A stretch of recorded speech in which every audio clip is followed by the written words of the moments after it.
Hello friends, आज हम करेंगे class 10 geography chapter 1 resources and development. तो पहले आगे डेफिनेशन आती है कि water resources means everything available in the environment which satisfy our need, तो that is called a resource. Example trees हो गए, फिशेज हो गई, है ना, एनिमल्स हो गए। तो ये सारी चीज़ें हमारी नीड्स को सेटिस्फाई करते हैं, तो वी कॉल देम रिसोर्सेज। फिर इसमें 3 कंडीशंस हैं कि they should be technical accessible, economically feasible and culturally acceptable, तो then only it is called a resource. फिर रिसोर्स की टाइप्स हैं, डिफरेंट डिफरेंट टाइप्स के ऊपर हम लोग रिसोर्स को डिवाइड कर सकते हैं। फर्स्ट आ कि biotic resources and abiotic resources. ये जो हम डिवाइड करते हैं ये है कि on the basis of origin. On the basis of origin, resources are divided into biotic and abiotic. तो पहले आ गया biotic resources, means all those resources which have life, which we obtain from living things. ठीक है, like इसमें animals, plants, animals आ गए सारे, तो आ गए fishes या animals आ गए, ठीक है, trees आ गए, human beings आ गए, they are part of the biotic resources. Abiotic resources क्या आ गए, ठीक है, resources the things which are composed of non-living things, they are called abiotic resources. Example इसमें rocks हैं, metals आ गए, ये सारी ये अपने metals आ गए, rocks आ गई, तो these are the examples of soil आ गया, example of abiotic resources. फिर second base आ गया कि on the basis of exhaustibility. On the basis of exhaustibility दो तरह के resources आ गए, renewable and non-renewable resources which can be used again and again. ठीक है, तो example solar energy, wind energy, so they are called renewable sources. और जो non renewable में क्या आएगा कि which we can not use again and again. Example हमारा गया कोल, पेट्रोलियम, है ना, तो ये natural gas, so they are the examples of non renewable resources. Next आ गया on the basis of ownership. On the basis of ownership 4 तरह के रिसोर्सेज आ गए। सबसे पहले आ गए कि इंडिविजुअल सोर्सेज। अब इंडिविजुअल सोर्सेज क्या आ गए कि लोगों के पास पीपल हैव देयर होम, कईयों के अपने प्राइवेट घर हैं, प्राइवेट लैंड है, प्राइवेट वेल्स हैं, ठीक है, तो ये सारे क्या हैं, हमने कहाँ से लिए हैं, by paying money to the government. तो इंडिविजुअल कैन यूज अपने पर्पज के लिए, so these resources are called individual sources. Second type आ गया community owned resources. It means which are accessible to all the members of community. अब example burial grounds, शमशान घाट आ गए करके, विलेज पॉन्ड्स आ गए, पिकनिक स्पॉट्स आ गए, ग्रेजिंग ग्राउंड्स आ गए, तो these are the examples of community owned resources and accessible to all. सारे लोग उसको एक्सेस कर सकते हैं। तो जो रिसोर्सेज जो सारे लोग उसको यूज कर सकते हैं उसको हम कहते हैं कम्युनिटी ओन्ड रिसोर्सेज। उसके बाद आ गए नेशनल रिसोर्सेज। बुक में लिखा है कि technically all the resources belong to country. अब इसमें आप लगा लो कि जो अपनी रेलवेज आ गई, ठीक है, और एनिमल्स आ गए, फॉरेस्ट आ गए, रिवर्स आ गए, ये सारे क्या हैं, कम्युनिटी ओन्ड रिसोर्सेज है। तो सॉरी नेशनल रिसोर्सेज सारे, तो कंट्री क्या है, कंट्री की प्रॉपर्टी है वाली। और इसके अलावा हमने नेशनल रिसोर्सेज में एक चीज़ और भी कहनी है कि जो कोस्टल बाउंड्री है अपनी 12 नॉटिकल माइल्स, 12 नॉटिकल माइल्स यहाँ इसको कहते हैं कि 22.2 किलोमीटर, 22.2 किलोमीटर का जो एरिया है, जो कोस्ट के साथ साथ वाला एरिया है, that is a part of national sources. उसके बाद आगे इंटरनेशनल सोर्सेज। इंटरनेशनल सोर्सेज क्या होते हैं कि एक्सक्लूसिव इकोनॉमिक जोन अपना होता है 200 किलोमीटर तक होता है, और उसके beyond the resources which are found beyond the exclusive economic zone, so they are called international resources. They are controlled by some you can say international organizations. तो अगर हमने कुछ भी यहाँ से निकालना है इंटरनेशनल सोर्सेज में से, तो we have to take permission of the international institutions. इस एग्जांपल की Indian government they have taken manganese nodules magazine का यूज़ किया है, ठीक है, वो कहाँ से, वो हमने इंडियन ओशन से मैग्नीज निकाला है with the permission of the international institutions. तो ये हमारे आगे रिसोर्सेज। नेक्स्ट उसके बाद आता है on the basis of status of development. On the basis of status of development resources are 4 types. पहला आ गया पोटेंशियल रिसोर्सेज। पोटेंशियल रिसोर्सेज कौन से होते हैं कि resources which are found in a region but have not been utilized, और अभी तक यूज नहीं किए हमने। एग्जांपल कि राजस्थान है, कि राजस्थान आ गया है, it has good potential of solar energy. Gujarat good potential of good scope of wind energy, but so far these have not been used properly। ठीक है, तो रिसोर्सेज जिसका स्कोप है पड़े हुए हैं लेकिन हम उनको यूज नहीं कर रहे हैं, तो they are called potential resources. Future में हम लोग यूज कर लेंगे। अब आगे डेवलप्ड रिसोर्सेज। डेवलप्ड रिसोर्सेज हो गया कि जैसे कोल पेट्रोलियम जो हम ऑलरेडी यूज कर रहे हैं करके। ठीक है, resources who are surveyed and whose quantity and quality have been determined, कि कितने किसकी क्वांटिटी कितनी है, क्वालिटी कितनी है, हमको सब पता है, हम उनको यूज कर रहे हैं, उसको हम कहते हैं डेवलप्ड रिसोर्सेज। उसके बाद आ गया अपना कि स्टॉक। अब स्टॉक क्या होता है कि mean materials in the environment which have potential to satisfy human needs. ठीक है, उसको यूज तो हम कर सकते हैं लेकिन at the moment we do not have technology to use this resources. तो जिसमें हमारे पास टेक्नोलॉजी नहीं है उसको हम स्टॉक कहते हैं। एग्जांपल दी हुई है बुक में कि water is a compound of 2 gases, hydrogen and oxygen. So hydrogen can be used as a rich source of energy, but we do not have technology to use for this purpose, so it is part of stock. Reserves क्या है कि हमारे पास हैं, resource भी पड़े हुए हैं, technology भी है, लेकिन हम इसको यूज नहीं कर रहे हैं। क्यों नहीं यूज कर रहे? For future generations. Example forest है, फॉरेस्ट हमारे पास पड़े हुए ट्रीज, जब मर्जी यूज कर लो, लेकिन हम लोगों ने फ्यूचर जनरेशन के लिए संभाल कर रखे हुए हैं, so this is called reserve. और बाकी उसके बाद डेवलपमेंट ऑफ रिसोर्सेज। रिसोर्सेज को डेवलप करना, it is the process of developing the resources in order to make useful. Resources को हम यूजफुल बनाते हैं, अपने पर्पस के लिए यूज करते हैं। अब एग्जांपल कि land has been cleared for growing, ये लैंड को क्लियर किया है कि ग्रोइंग क्रॉप्स के लिए, वाटर को यूज कर रहे हैं हम लोग फील्ड्स के लिए, तो इसका मतलब क्या है कि हम रिसोर्सेज को डेवलप कर रहे हैं। अब एक क्वेश्चन 3 मार्क्स का आता है कि which problems were created by the indiscriminate use of resources. अगर हम रिसोर्सेज को इनडिस्क्रिमिनेट मतलब अंधाधुंध ब्लाइंडली यूज करेंगे तो उसका फिर क्या रिजल्ट निकलेगा। Number 1, many resources got depleted. Resources सारे खराब हो जाएंगे, जैसे फॉरेस्ट है, हम यूज कर ही जाएंगे सारे खत्म हो जाएंगे। रिसोर्सेज अकमुलेट हो जाएंगे, कलेक्ट हो जाएंगे in few hands. Society divide हो जाएगी 2 पार्ट्स में, रिच एंड पुअर। आधे लोग रिच होंगे जिनके पास रिसोर्सेज है, आधे पुअर होंगे जिनके पास रिसोर्सेज नहीं है। फिर और प्रॉब्लम्स आएंगी, global crisis like global warming, ozone layer depletion, environment degradation, तो ये वाली प्रॉब्लम्स आ जाएंगी। तो 3 मार्क्स में क्वेश्चन आएगा आप लोगों ने 1, 2, 3, ये 3 पॉइंट्स लिखने हैं आप लोगों। फिर उसके बाद न्यू कॉन्सेप्ट आता है सस्टेनेबल डेवलपमेंट। सस्टेनेबल डेवलपमेंट का कॉन्सेप्ट क्या है कि हम लोगों ने जो डेवलपमेंट करनी है वो प्रॉपर तरीके से करनी है। कैसे करनी है कि sustainable development means the development should take place without damaging the environment, कि एनवायरनमेंट हमारा डैमेज नहीं होना चाहिए, without damaging the environment, and the present and the development in the present should not compromise with the needs of the future generations। तो हमने जो development कर रहे हैं तो उसका हमने टेक केयर करना है, फ्यूचर जनरेशन का भी केयर करना है। ठीक है, at the same time will take care of the needs of the future generation. तो इस तरह की डेवलपमेंट होती है, तो that is called sustainable development. Sustainable development में क्या आ गया कि हमने एनवायरनमेंट का ध्यान भी रखना है और फ्यूचर जनरेशन का भी ध्यान रखना है। ठीक, और उसके बाद है कि अगर ऐसे वर्ल्ड लेवल के ऊपर अर्थ समिट हुई है कि टू कंजर्व द रिसोर्सेज, इसमें रियो दी जेनेरियो अर्थ समिट है 1992, इसमें एजेंडा 21 चूज किया है कि सभी कंट्रीज ने 21 प्रोग्राम यूज करने हैं।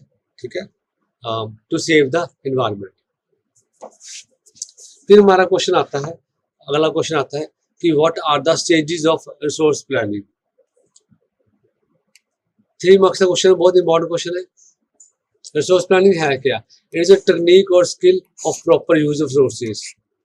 रिसोर्सेज को प्रॉपर यूज करना है तो उसको कैसे यूज करना है, जो इसकी टेक्निक है, स्किल है, उसको कहते हैं रिसोर्स प्लानिंग। तो क्वेश्चन आता है स्टेजेस, स्टेजेस भी आ सकता है या आपको स्टेप्स भी आ सकता है, स्टेप्स ऑफ रिसोर्स प्लानिंग। तो पहला स्टेप क्या है, identification and listing of resources. Resource को आइडेंटिफाई करना, उसकी लिस्ट बनानी है। कैसे बनानी है, सर्वे करेंगे, मैप बनाएंगे, तो मेजरमेंट करेंगे उसकी क्वालिटी क्वांटिटी के क्या क्या रिसोर्सेज हैं। तो पहला स्टेप तो यही करेंगे। सेकंड हम लोग क्या करेंगे कि develop planning structure with suitable technology, हम पूरी प्लानिंग बनाएंगे करेंगे टेक्नोलॉजी के साथ।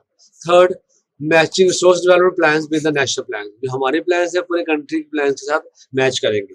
तो 3 मार्क्स में क्वेश्चन आएगा 1 2 3, ये 3 पॉइंट्स लिखने हैं आपने। क्वेश्चन क्या है, स्टेजेस और the steps of resource planning.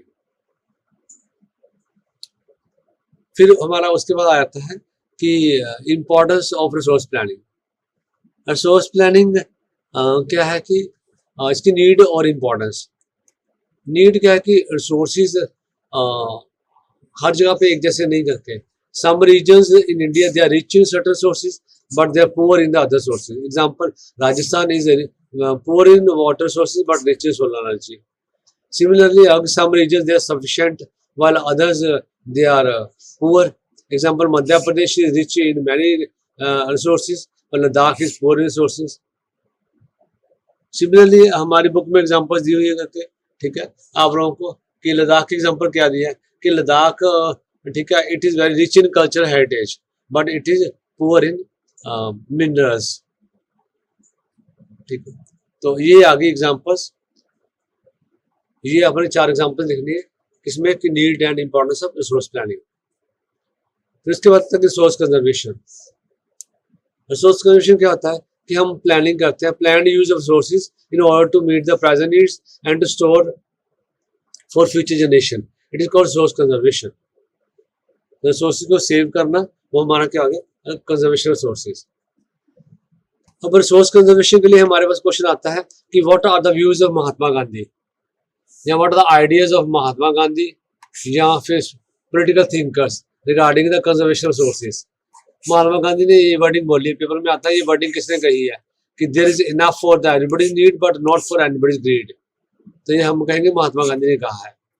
Mahatma Gandhi ने कहा कि जो सेल्फिश लोग हैं ना, तो बहुत रिसोर्स को यूज कर रहे हैं, they are the root cause of resource depletion. Resource खत्म वही कर रहे हैं तो बहुत सेल्फिश लोग हैं ये, ठीक है। And Mahatma Gandhi was against mass production, wanted to replace by production by masses. मतलब इसका मतलब आ गया कि महात्मा गांधी कहते हैं मास प्रोडक्शन कि बहुत ज्यादा मशीनों से प्रोडक्शन नहीं करनी करके, उसकी जगह पे क्या रिप्लेस करना है, हम प्रोडक्शन बाय मासेस मतलब पीपल, कि लोग अपने हैंड से काम करके सामान को बनाएंगे, मशीनों से नहीं बनेगा। उससे क्या फायदा होगा, सबको एम्प्लॉयमेंट मिलेगी। तो ये महात्मा गांधी के व्यूज है ऑन द रिसोर्स कंजर्वेशन। अगला हमारा टॉपिक आ गया कि land as a resource. Land as a resource क्या है कि हम लोग लैंड पे रहते हैं, जितनी बहुत सारी एक्टिविटीज हैं वो लैंड पे परफॉर्म करते हैं। Land is used for agriculture, it is used for setup industries. Land is also used for roads, railways, commercial activities, natural vegetation, wildlife, सब यहाँ पे लैंड पे रहते हैं। तो क्वेश्चन क्या आएगा कि एक्सप्लेन, ठीक है, लैंड एज ए रिसोर्स, या फिर आ जाएगा कि लैंड के यूजेस, लैंड कहाँ कहाँ पे यूज होती है, लैंड इन एरियाज पे यूज होती है। कि फिर आ गया कि land under different early features. तो क्वेश्चन आएगा कि how India has land under different early features. अब इसमें आपने 2 चीजें बतानी है कि पहले सबकी परसेंटेज बतानी है। प्लेन्स 43% इंडिया में है, माउंटेन्स 30% है और प्लेट्यूज 27% है, तो टोटल बन गया 100%। तो प्लेन सबसे ज्यादा है, 43% है। तो साथ में इन्होंने आपने इसका सबका एक यूज लिखना है कि प्लेन्स का यूज क्या है, 43% है, they are used for agriculture industry, और माउंटेन्स है वो 30% है और they are source of water and tourism. और जो प्लेट्यू रीजन है वो 27% है और we get minerals and fossil fuels and forest from the plateaus. तो सबका एक यूज लिखना है और परसेंटेज लिखनी है। तो 3 मार्क्स में क्वेश्चन आता है, ये वाला हमारा 1 2 3 पॉइंट्स ये आपने एक्सप्लेन करने हैं। अब आ गया अगला न्यू टॉपिक आ गया कि लैंड डिग्रेडेशन। डिग्रेडेशन क्या होता है कि खराब हो जाना, कि लैंड की क्वालिटी को खराब हो जाना, उसको कहते हैं लैंड डिग्रेडेशन। तो मेन लैंड डिग्रेड कैसे हो रही करके, उसके बहुत सारे कॉजेज हैं हमारे लैंड डिग्रेडेशन के आगे। तो कॉजेज में आएगा सबसे पहले आप लोगों का आता है कि माइनिंग, ठीक है। माइनिंग से क्या हो गया है कि in the areas of Chhattisgarh Madhya Pradesh जहाँ माइनिंग करके जो खुदाई करके बाकी सामान को ऐसे छोड़ देते हैं तो सारी मिट्टी खराब हो जाती है करके, तो वो सॉइल हमारी सारी खराब हो गई, that is unfit for the cultivation. तो फर्स्ट पॉइंट हमारा ये वाला आ गया। सेकंड आ जाओ कि पंजाब हरियाणा में क्या है, लैंड बहुत खराब हो रही है। क्यों खराब हो रही है? Due to water logging.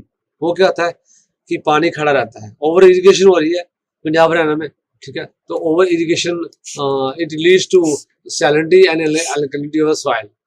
ये कहाँ पे हो रहा है ज़्यादा? ये पंजाब एंड हरियाणा में ये सारा कुछ हो रहा है ज़्यादा।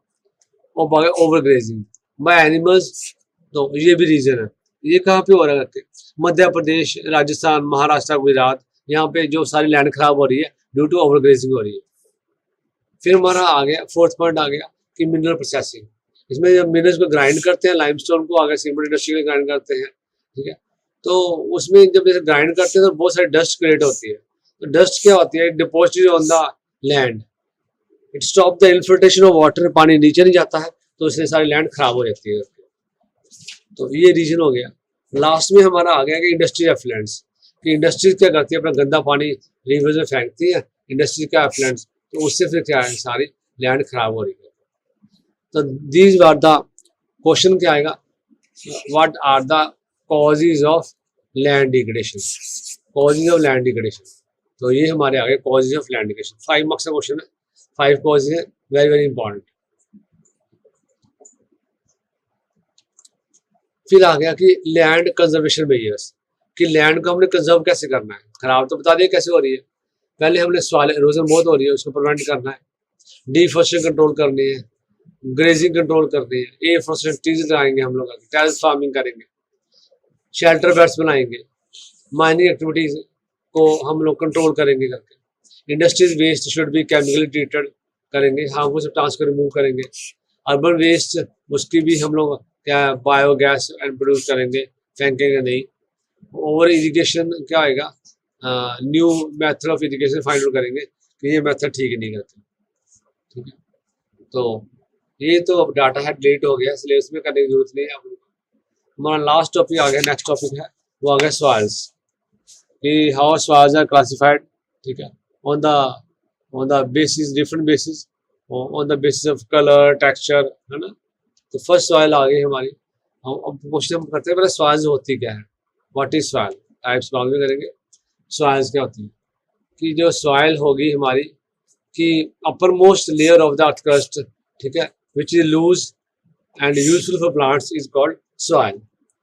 सॉइल कंसिस्ट ऑफ क्या कुछ होता है सॉइल में, sand, silk, clay, organic matter, humus, bacteria, earthworms, सारे सॉइल में होते हैं। सॉइल क्या होता है, soil is found by mainly due to process of weathering, process से बनती है सॉइल, ठीक। तो वेदरिंग प्रोसेस से क्या होता है, फिर रॉक्स टूटती है और रॉक्स टूट के फिर क्या है, फॉर्मेशन ऑफ सॉइल होती है। और फैक्टर्स कौन कौन से आ गए जो पेपर में आता है, which factors which affect soil formation, climate, topography, natural vegetation, parent rock material. So ये सारे फैक्टर्स आ गए, factors which influence the soil formation process. Soil are prime resources, शुरू से हम लोग मैन है, ठीक है, ह्यूमन बींग्स है, man depend on the soil directly और इनडायरेक्टली। सॉइल कहाँ किस लिए हम यूज कर रहे हैं, यूज फॉर हम लोग एग्रीकल्चर के लिए ग्रो करते हैं, लैंड को हम यूज करते हैं, तो डिफरेंट पर्पज के लिए लैंड को हम यूज करते हैं। अब आगे हम कि हम जो सॉइल है हमारी, ठीक है, तो सॉइल की टाइप्स करनी है हम लोगों ने। सबसे पहले जो सॉइल आ गई है, तो ये सॉइल है 4-5 टाइप्स हैं, तो इनमें से एक सॉइल पेपर में आनी करते हैं। तो फर्स्ट सॉइल हमारा है अलुवियल सॉइल। अलुवियल सॉइल का क्या आता है, it is the most fertile soil, सबसे ज्यादा स्प्रेड है, वाइडली स्प्रेड सॉइल। बनती कैसे है, it is form due to deposition of the fine silt called alluvium, rivers आके डिपॉजिट करते हैं। तो उसमें आ गया कि जो नर्दर्न प्लेन्स और गुजरात प्लेन्स, कोस्टल प्लेन्स, सारे अलुवियल सॉइल से बने हुए हैं। ये बने कैसे हैं, because the river like Ganga, Brahmaputra, Indus, ठीक है, दे ब्रॉट फर्टाइल सिल्ट, मिट्टी अपने साथ लेके आए और इसमें फिर डिपॉजिट कर दी है, उनकी डेपोजिशन से ये हमारी लूलर सॉइल बनी है। It consist of sand, silt, clay, तीनों होता है। अब इसमें क्वेश्चन आ जाता है कि divide differentiate between khadar and bhangar. जो न्यू लुवियम होती है उसको खादर कहते हैं, ओल्ड लुवियम क्या होती है उसको भांगर कहते हैं। तो इसमें जो खादर होती है वो ज़्यादा फर्टाइल होती है, भांगर वो लेस फर्टाइल होती है। खादर में कंकर नहीं होते, फाइन पार्टिकल्स होते हैं, बाबर में फाइन पार्टिकल्स नहीं होते, कंकर्स होते हैं। और जो सॉइल होती है it is rich in potash, phosphoric acid, lime में होती है, but it is poor in so it is fertile, is good for growth of sugarcane, rice. और बाद में जो सॉइल है वो एजुकेशन डालोगे, इरिगेशन करोगे, ट्रीटमेंट करोगे तो ही जाके सॉइल ठीक होगी, नहीं सॉइल ठीक नहीं होती। फिर अपने आगे black soil. Black soil is also called regur soil, ठीक है, और it is good for cotton, it is also called black cotton soil, ठीक है। It is black in colour, made up of extremely fine particles, clay particles. It has capacity to hold moisture, तो deep cracks में आ जाते हैं, which help in the aeration, मतलब soil को सांस लेने में हेल्प करते हैं। एयर फ्लो ऊपर नीचे होता है। सॉइल इज वेरी स्टिकी और it is majorly found in Deccan plateau, Maharashtra, Gujarat, Madhya Pradesh, Maharashtra. बनी कैसे? Found by weathering of volcanic rocks, lava flow. It is poor in phosphoric content and rich in potash, calcium carbonate, magnesium, इसमें rich है। फिर अगर red soil, जो red soils आ गई they are formed by the weathering of the crystalline igneous rocks. First point आ गया, ठीक है। It is red in colour because of presence of iron. It is found in Tamil Nadu, Karnataka, Andhra areas आ गए। Laterite soil आ गया। Letter soil क्या आ गया? The word laterite, ठीक है, originated from the Latin word later, which means brick. Later soil is formed due to intense leaching. सारा कुछ leaching मतलब इरोजन बहुत होती है। ह्यूमस कंटेंट इज लेस क्योंकि माइक्रोऑर्गेनिज्म सारे डब मर जाते हैं due to high temperature. Soil can be cultivated by using manure and fertilizers. It is good for the cultivation of tea, coffee and cashew nut. It is found in Kerala, Karnataka में ज़्यादा found होती है soil. Next हमारी आ गई arid soil. Arid मतलब sandy soil, desert soil. It is red and brown in colour, just sandy in texture, saline in nature. Humus content is very less. They can cultivate only after irrigation. Kankar layer यहाँ पे ज़्यादा होती है, which prevent the infiltration of water underground. तो kankar layer क्यों होती है? Due to high content of calcium. और इरिगेशन देंगे तो ही जाकर ठीक होएगी। फॉरेस्ट सॉइल आ गई हमारी, last soil, forest soil. They found in the hilly areas और mountain areas. They are loamy, silty. Himalaya they suffer denudation and erosion and are acidic in nature, has low humus content. Soils found in the lower slope of valley are fertile soils. Last हमारा topic आ गया soil erosion. Soil erosion क्या होता है? Removal of upper most layer of the earth crust, ठीक है, by natural agents like rain water और wind is called soil erosion. Main deforestation, overgrazing, ठीक है, एंड साइंटिफिक तरीके करने से उससे ज़्यादा हमारी सॉइल इरोजन ज़्यादा स्पीड बढ़ गई है। ये मेन फैक्टर है। अब अगर टाइप्स ऑफ सॉइल इरोजन, पहले आया गली इरोजन। गली इरोजन क्या होता है कि रेन वाटर जब मूव करता है अनइवन स्लोप्स के ऊपर तो डीप चैनल्स बनाता है, नालियाँ से बना देता है, उसको हम कहते हैं gullies. This type of erosion is called gully erosion. उसके बाद क्या होता है कि land which is broken into many small parts, वो सारी बैड होगी, it is called bad land. ये बैड लैंड है। चंबल एरिया में इट इज कॉल्ड रवाइंस, इधर बड़ी बड़ी पोर्शन में लैंड सारी चली गई। This is unfit for the cultivation. Sheet erosion second type आ गई। शीट इरोजन क्या होता है हमारा कि जो पूरी की पूरी लेयर है जो ड्रेन्स नहीं बनी है, पूरी पूरी लेयर ही उड़ गई है, तो इसमें कहते हैं sheet erosion. Sometimes water flow as a sheet over a large area, this water take away the top soil, it is called sheet erosion. ठीक है जी। और उसके बाद लास्ट हमारा एक भी और विंड इरोजन भी है। विंड इरोजन में क्या आएगा कि जैसे विंड है वो सारे मिट्टी है स्पेशली डेजर्ट एरिया में उसको अपने साथ ब्लो करके ले जाती है, तो it is called wind erosion. Last हमारा क्वेश्चन आ गया हमारा कि what are methods of soil conservation और methods to prevent soil erosion. Soil erosion कैसे हम करेंगे? पहला कंटूर प्लाइंग, कि जो माउंटेन्स पे जो नेचुरल लाइंस है वहाँ पे हम लोग क्या करें, वहाँ पे क्रॉप्स लगाएं, it will reduce the flow of water और सॉइल इरोजन प्रिवेंट होगी। दूसरा हिली एरियाज में आपने देखा होगा टेरेस फार्मिंग होती है, वो स्टेप्स फार्मिंग होती है, उससे भी जो है सॉइल कंजर्वेशन होती है, सॉइल इरोजन रुकता है।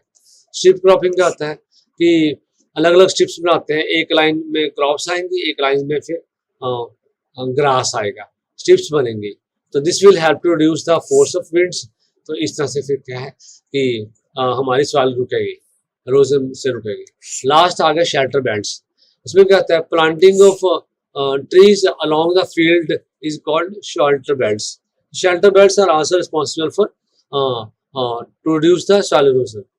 और हम क्या कर सकते हैं, afforestation can be planted on large scale, overgrazing of animals उसको भी रोक सकते हैं। इस तरह से ये भी मेथड है हमारे soil erosion के। So this is all about, ठीक है, okay, thank you friends, thank you.